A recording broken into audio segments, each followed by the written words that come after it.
Mga boss, dito tayo ngayon sa Limobresa Phase 3, yung ating project mga boss. Okay, so bali namili na tayo ng mga pangkonsumo natin mga boss. Gulay, tuyo, alamang, okay, pang Bicol Express, saging, pang merienda, tsaka tuyo, gulay, yan. So yan, nakapagdala na si Kuya Danny. Saan yung lalagyan mong isa? Ay, ito na lang, sako. Sige, sige. May tuyo pa, suka. Okay, sige. Bawang, okay. Meron ako dyan. So check out natin mga boss yung ating ongoing dito sa ating project sa Limobresa.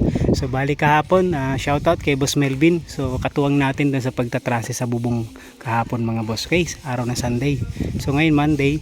So yun, na waterproofing na rin ni Boss JR, first coating. So magsa second coating pa tayo dyan. First, yung ginawa natin dyan mga boss, binaklas yung buong firewall.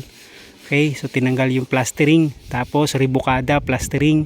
After ng plastering mga boss, after 2 weeks, in-apply na natin nung Acrytex primer mga boss. Okay, so together with the Acrytex reducer mga boss. Then pagkatapos ng mga boss yun, weather guard na waterproofing mga boss. Okay, so pakita ko sa inyo yung lata nung ating in-apply na pintura waterproofing mga boss.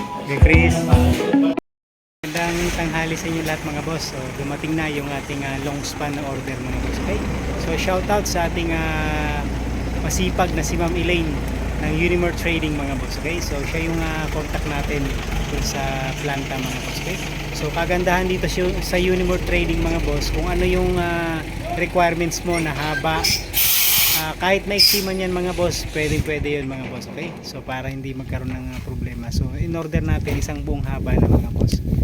So wala siyang putol. Okay, so para swabe yung magiging tubig natin. So bali streamline yung roof natin dito mga boss. Check out natin, let's go. So bali yan mga boss, bali yung haba nito mga boss 12.22 meters. So isang buong haba yan. So doon natin yan ikakabit sa Linea Model House na project natin mga boss. Okay, so bali pinalitan natin lahat ng bubong pati trusses mga boss, nagpalit tayo ng bago. So streamline siya mga boss, isang bagsak, isang buhos palikod. So nandun yung stainless gutter natin. So dito na lang muna natin ipapababa para mamaya doon natin siya iakyat sa taas. So para walang sagabal. Yung kinuha natin mga boss, yung makapal na 0.5. So bali standard thickness naman to mga boss, kaya makapal to 0.5. Bali bababa na yung mga yero mga boss. Sinabayan na rin natin ng insulation mga boss. Okay, so ito yung pangsasapi natin doon sa taas mga boss para mabawasan yung init ng panahon mga boss. Okay, so yan, ano tayo ng backup.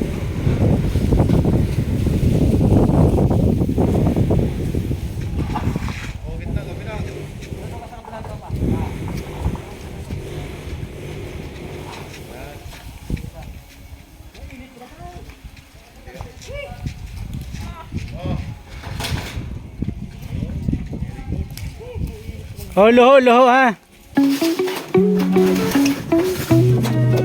Wait lang.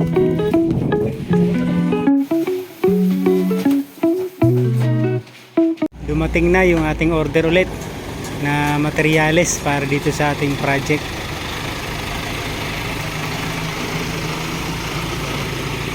Semento tsaka bakal mga boss, dumating na yan. So nagsabay-sabay na yung ating order mga boss.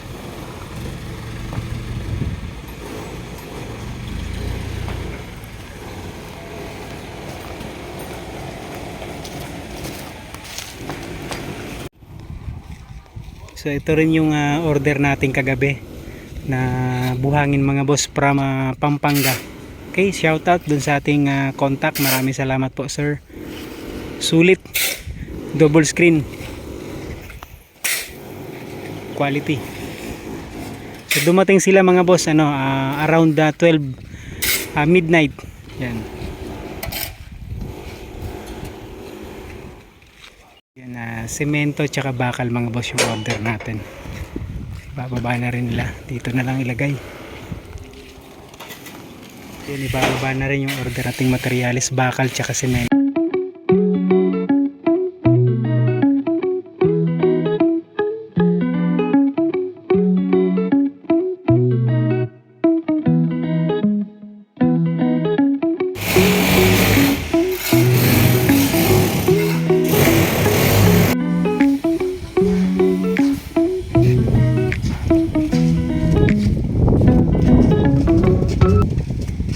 Mga boss, nagsabay-sabay na yung delivery.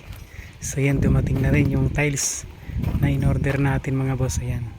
Shoutout nga po pala sa Times Square Depot, yung ating pinagkukuhanan ng murang tiles dito sa tapat lang po yan ng Yakult, Barangay Makiling, Calamba City mga boss. Okay?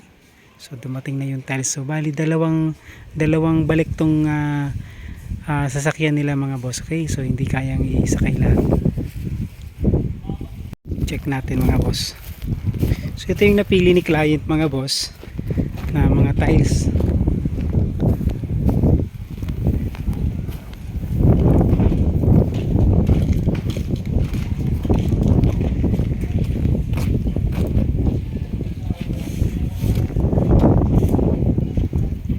Daan mga boss ng pick up, kahit ano pwedeng isakay mga boss. Okay? So yun, kagaya din to ng pick up natin mga boss. So kahit ano pwedeng isakay.